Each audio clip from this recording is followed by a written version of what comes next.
Yeah, absolutely. So I work at a group home for girls, and because of that experience and seeing that need, I've been able to really nitpick exactly what I feel like needs to happen in the foster care system.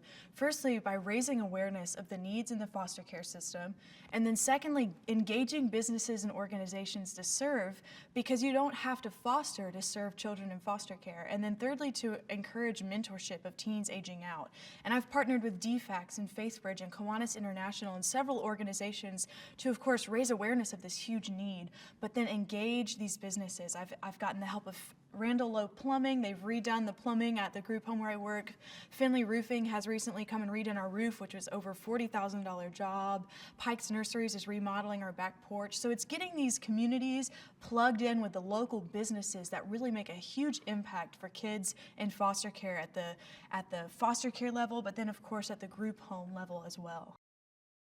Different than what it used to be. Yeah, for sure. Well, I think, as everything, we kind of evolve with time, and we're constantly changing, technology's constantly changing, and I feel like Miss America 2.0 is very modern and it's very individualistic, which I think is super, super neat. It allows for the opportunity to be,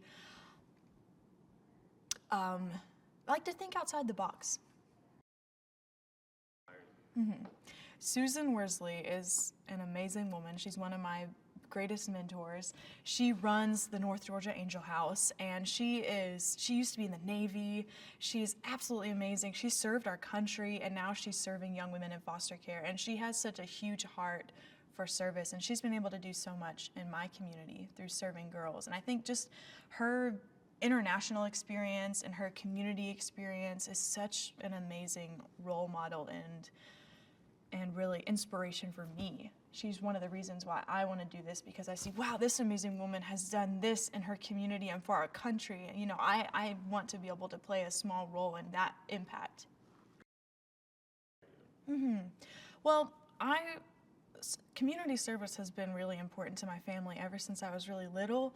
I remember being in Atlanta and serving meals to the homeless population when I was very young. I love traveling to Guatemala and doing international service. I've traveled with doctors and lived on the sides of volcanoes in remote villages. And of course, two of my uncles were adopted out of the foster care system, and so my heart really is within that system. And I work right now at a group home for girls. And so knowing these girls and being so entrenched in their situations and in that community has really inspired me to make as big as an impact and as big as a difference as I possibly can. And so I'm here because of these young girls that I work with, because they don't have a voice. They're young girls, ages 12 to 21, in foster care because of no fault of their own. It's just because of their situation. It's not because of anything they've done. And so I want to be that voice for them, to be able to advocate for them, because they can't. But I'm in a situation and in a platform where I can. Well, I'm the only one competing for Miss America with a pixie cut, and it's because I accidentally burnt my hair off. Yes, I was 15 and I was getting ready for a show, and I did not know how to do my hair, and so I had long hair and I was curling it for the show, and I accidentally burnt it off, and it totally crinkled up, and I took a shower and it just melted off. It was really scary, but I cut it off, and it started to grow back, and I was like, you know what, this is so much easier. I use like that much shampoo. My getting ready time in the morning is like that. So, and I'm very low maintenance, so it's definitely a plus for me. Well, I know if I'm crowned Miss America at that moment, I know the impact that I can make nationally. Because there are a lot of young adults in foster care who look up to me, and there's a lot that needs to be changed within the foster care system, especially with DFACS, because DFACS workers are overworked and underpaid, and they're underappreciated. DFACS is not meant to be a transportation service, but because there aren't enough homes in the foster care system, case managers are having to drive a crying 2-year-old across states, and this time is not being utilized to their best ability. And so when somebody on a national platform is able to advocate not only for children in foster care, but also for these DFACS workers, so much change is going to be able to be made.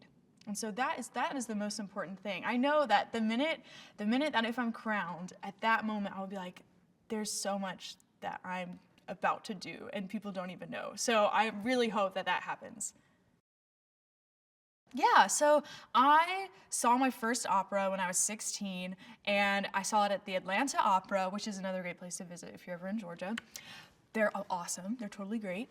And I sat in like the cheapest seats in the back of the theater, and I just cried the whole time because I grew up doing ballet and gymnastics. I actually played baseball for a while too, but I was familiar with the music and I didn't know why. But when I saw it, I was like, oh my gosh, I recognize this music and I love this. And just the technique and the sets and the whole atmosphere is just so amazing. You know, people think that opera is like this big boring thing where people come out and stand in the middle of a stage and sing. It's really not. It's so different. And especially, you know, contemporary opera is my favorite thing. I recently performed as Susanna in the opera Susanna by Carlisle Floyd, who teaches at FSU. He's an amazing composer.